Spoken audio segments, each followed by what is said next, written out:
నమస్తే. వేపూరు గ్రామ ప్రజలకు, మరి పెద్దలకు, చిన్నలకు, అక్కలకు, తమ్ముళ్లకు అందరికీ పేరు పేరున నా నమస్కారాలు తెలియజేసుకుంటూ, నేను వేపూరు గ్రామ సర్పంచ్ అభ్యర్థిగా పోటీ చేయించున్నాను. బీఆర్ఎస్ పార్టీ నుంచి నాకు బ్యాట్ గుర్తు అనేది రావడం జరిగింది. ఈ గ్రామంలో 3270 ఓటర్స్ ఉన్నారు. నాతో పాటు ఇంకొక 4 అభ్యర్థులు కూడా కంటెస్ట్ చేయడం అనేది జరిగింది. మరి ఒక గ్రామ సర్పంచ్గా ఊర్లో మనం ఏం చేయగలుగుతామనే విషయాన్ని క్లుప్తంగా చెప్పాలని నా ఉద్దేశము. నేను సర్పంచ్గా ఎన్నికైన తర్వాత మా గ్రామంలో పోషమ్మ గుడి అనేది అంటే తరాల నుండి కూడా ఆ గుడి నిర్మాణం చేయలేదు. కాలు ఒక చిన్న బేస్మెంట్ ఉండి దాని మీద విగ్రహం ఏర్పాటు చేయడం, విగ్రహం అట్లే ఉంది, దానికి పూజ చేయడం అనేది జరుగుతుంది. ఈ మధ్యకాలంలో దాన్ని నిర్మాణం చేయాలని కొంతమంది పెద్దలు సహకరించిన, కొంతమంది వ్యతిరేకించడం అనేది జరిగింది. ఏది ఏమైనా నేను ఒకవేళ ఎలక్టెడ్ పర్సన్ సర్పంచ్గా అయిన తర్వాత అందరినీ మెప్పించి ఈ గుడి నిర్మాణం చేయాలనేది నా ప్రథమ కర్తవ్యం. ఎందుకంటే పోచమ్మ దేవత అనేది 1000 కళ్ళ దేవత. ఒక చిన్న ఎగ్జాంపుల్ చెప్పాలనుకుంటున్నా. మనము చిన్నపిల్లలకు ఊర్లో ఇళ్ళల్లో తట్టు గంజులు అనేది వస్తుంటుంది. ఆ పోషమ్మ దేవతకు నీళ్లు పోసి ఆ నీళ్ళు తెచ్చి మళ్ళీ పిల్లలకు వస్తే వితిన్ 3 డేస్లో ఎలాంటి మెడిసిన్ వాడకుండా తగ్గిపోతుంది.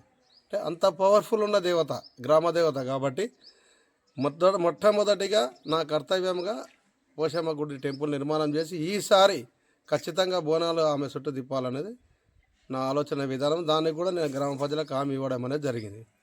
రెండో విషయానికి వస్తే, మాకు ఎస్సీ కాలనీ అంటే ఈశాన్య దిశన తూర్పు దిశకు మహబూబ్నగర్ నుంచి వచ్చే బీటీ రోడ్కు ఒక మంచి కమాండ్ డిజైన్ చేసి ఒక కమాండ్ చేయడం వలన అక్కడ మా ఊరి ఇమేజ్ అనేది పెంచుతుంది. ఆ కమాండ్ నిర్మాణం చేయడం వలన దానికి సీసీ కెమెరాలు కూడా ఏర్పాటు చేపిస్తా. అన్ని చౌరస్తాలలో సీసీ కెమెరాలు ఏర్పాటు చేయడం అనేది చేపించి గ్రామ ప్రజలకు ఎవరు కూడా ఎలాంటి ఇబ్బంది కలగకుండా నా సహాయశక్తిలో ప్రయాణం చేయడానికి నేను సిద్ధంగా ఉన్నాను.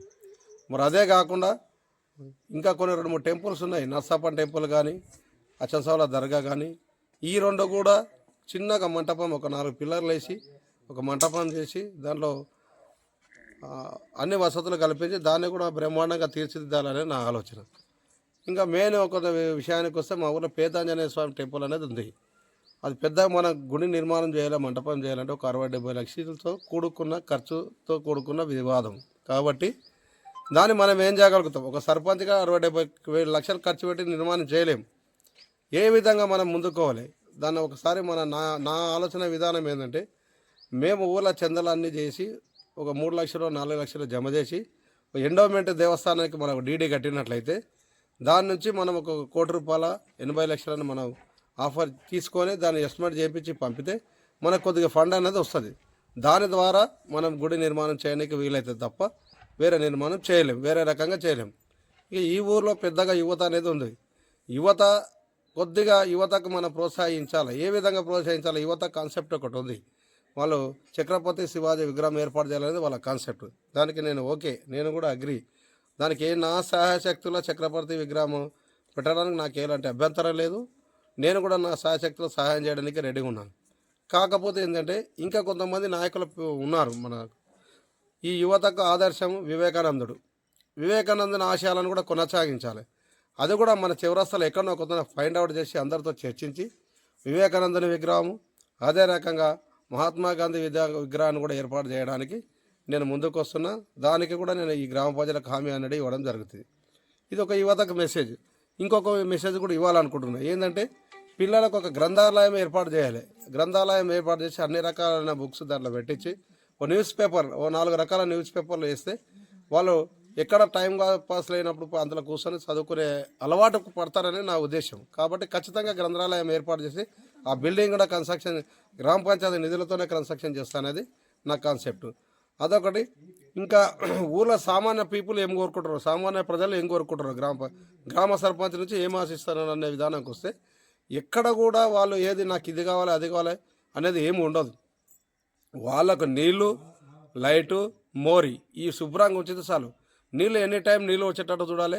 ఆ నీళ్ళు అనేది గత ప్రభుత్వం మిషన్ భగీరథ అనే ఒక పథకం తెచ్చింది కాబట్టి దాని నుంచి నీళ్ళు ఇంత కొద్దిగా మనకు సప్లై అవుతున్నాయి.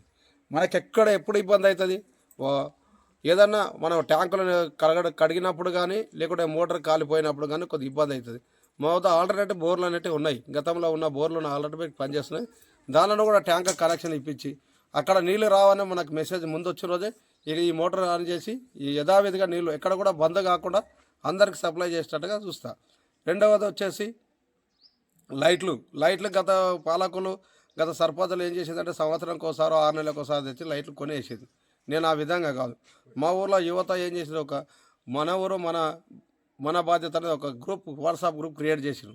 దాంట్లో ఈ పలానా వాడలో ఇక్కడ పలానా ఏరియాలో లైట్ వాడడం లేదని మెసేజ్ పెడితే చాలు వితిన్ 1 అవర్లో ఆ లైట్ తీపిచ్చి కొత్త లైట్ ఏర్పడితే విధంగా నేను ముందుకు వెళ్తానని కూడా చెప్తున్నా. మళ్ళీ ఇక మోరీలు అనేది డ్రైనేజీలు అనేది ఉన్న డ్రైనేజ్ శుభ్రంగా ఉంచుకుంటా మెయిన్ రోడ్డు పైన డ్రైనేజ్ లేదు. ఆ మెయిన్ రోడ్డుకు అండర్ గ్రౌండ్ డ్రైనేజ్ చేయాలనేది నా సంకల్పం. అండర్ గ్రౌండ్ డ్రైనేజ్ చేయడం వలన పిల్లలకు డెంగీ కానీ దోమల వలన ఇతరతర వ్యాధులు సంక్రమించకుండా ఉంటాయనేది నా ఆలోచన విధానం. దాన్ని కూడా దశల వారీగా మాకు మెయిన్ రోడ్డు మా ఊరు అంతా కొడితే 1 కిలోమీటర్ పొడవు ఉంటుంది. ఒకసారి కిలోమీటర్ కాకుండా కొద్దిగా అంటే ఫస్ట్ విడత, సెకండ్ విడత, 3వ విడతలో ఆ డ్రైనేజ్ కంప్లీట్ చేయడానికి కూడా నేను సిద్ధంగా ఉన్నాను. ఇంకా మాకు ఆమ్లెట్గా ఒక ఎస్సీ మేకల మాసం కుంట తాండా అనేది మాకు ఆమ్లెట్ ఉంది. ఆ మేకల మాసం కుంట తాండాలో మొత్తం ఎస్టీలే ఉంటారు. వాళ్ళకు కూడా సంబంధించిన ఒక మెసేజ్ ఇవ్వాలని నా ఆలోచన. వారికి అక్కడ ఆంజనేయ స్వామి గుడి అనేది ఒక చిన్న విగ్రహం ఏర్పాటు చేసుకొని ఒక చిన్నగా అరుగు కట్టి దాని మీద పూజ చేయడం అని జరుగుతుంది. నేను అక్కడ వెళ్తే వాళ్ళు నన్ను అడిగారు, మాకు ఈ గుడి కంప్లీట్ చేయాలంటే తప్పకుండా నేను హామీ ఇస్తున్న వాళ్ళకు కూడా ఆంజనేయ స్వామి గుడిని నిర్మాణం చేసి వాళ్ళకి అందుబాటులోకి ఉండదు, రోజు వాళ్ళు పోయి పూజ చేసుకునే విధంగా అందుబాటులోకి తీసుకొస్తాను కూడా వాళ్ళకి హామీ ఇవ్వడం జరిగింది. రెండవది ఏంటంటే మేకల మాసం కుంటాలో 2 తాండాలు ఉన్నాయి. ఒకటి కింద తాండా, మీద తాండా. ఇంకో తాండాలకు కూడా వాళ్ళకి నేను ఏం మెసేజ్ ఇస్తున్నానంటే అక్కడ చిన్న ఒక కమిటీ హాల్ మాదిరిగా ఒక రేకుల సెట్ వేయించి వాళ్ళకి ఎనీ ఫంక్షన్, ఒక పాప పెద్ద మనిషి అయినా లేక ఒక బర్త్డే ఫంక్షన్ అయినా ఒక ఎంగేజ్మెంట్ చేసుకున్న ఆ దాంట్లో పోయి వాళ్ళు చేసుకునేటట్టు కూడా ఏర్పాటు చేస్తాను కూడా వాళ్ళకు కూడా హామీ ఇవ్వడం అనేది జరుగుతుంది. ఈ విధంగా గ్రామాన్ని అన్ని రంగాలలో ముందరకు తీసుకుపోతా. ఒక విద్యారంగం కూడా ఎవరైనా తల్లిదండ్రులు లేని పిల్లలు వాళ్ళు ఉంటే కూడా వాళ్ళని తీసుకుపోయి చదివించే పూర్తి బాధ్యత నేను తీసుకుంటా. అదే కాకుండా వారికి సంబంధించిన అన్ని విధాలా కూడా వాళ్ళకి ఏ లోటు రాకుండా పూర్తిగా వాళ్ళు పెద్దగా వాళ్ళకి పరిజ్ఞానం వచ్చే లోపల వాళ్ళకి పూర్తి బాధ్యత తీసుకునే బాధ్యత కూడా నేను తీసుకుంటున్నాను. వాళ్ళు అదేవిధంగా ఊర్లో ఉన్న అన్ని కుల సంఘాలు కానీ అన్ని రకాల కుల సంఘాలు, మా ఊర్లో 24 కులాలు ఉన్నాయి. 24 కుల సంఘాలకు కూడా నేను ఒక మెసేజ్ ఇవ్వాలనుకున్నాను. నేను ఎక్కడ కూడా ఎవరిని కూడా ఇబ్బంది చేయాలనే నాకు కాన్సెప్ట్ కాదు. నేను సర్పంచ్ అయి ఊరిని ఒక ఇమేజ్ పెంచి ఊరిని డెవలప్మెంట్ చేయాలనే నా కాన్సెప్ట్. దానిలో నేను కొన్ని రోజుల నుంచి ఊళ్ళో రాజకీయ పరంగా నేను తిరుగుతున్నా కాబట్టి అన్ని విధాలు నాకు తెలుసు అనే ఉద్దేశంలో నేను మీ అందరికీ మెసేజ్ పాస్ చేయడం అనేది జరుగుతుంది. ఇది నా ప్రథమ కర్తవ్యం, నా బాధ్యత. ఈరోజు నేను సర్పంచ్గా ఎలక్టెడ్ అయినంటే రేపు మీ అందరికీ ఒక 5 సంవత్సరాలు ఒక జీతగానిగా పనిచేయడానికి నేను సిద్ధంగా ఉన్నా. ఒక అర్ధరాత్రి ఎవరికైనా ఏదైనా ఇబ్బంది అయిందంటే కూడా ఇమీడియట్లీ నేను అక్కడికి పోయి వాళ్ళకి తగిన సాయం చేయడానికి కూడా నేను సిద్ధంగా ఉన్నా. ఈ కులం ఆ కులం అనేది లేదు, అన్ని రకాల ఎవరున్నా కూడా దానికి మనం వెనుకోము. ప్రతి గ్రామంలో సాగు బతుకు అనేది ఉంటుంది.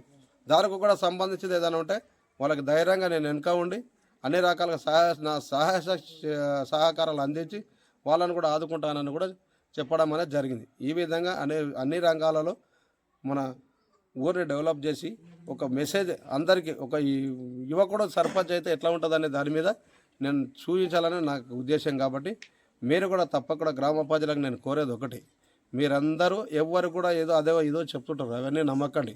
ఒక పనిచేసే నాయకుని ఎన్నుకుంటే రేపు ఊరు కానీ మీరు కానీ మీ పిల్లలు అందరి భవిష్యత్తు బాగుంటుంది, మన భవిష్యత్తు కూడా బాగుంటుందని నా ఉద్దేశం. కాబట్టి దయచేసి మీరందరూ కూడా బ్యాట గుర్తు కోటేసి నన్ను అత్యధిక మెజారిటీతో గెలిపిస్తారని ఆశిస్తూ జై తెలంగాణ.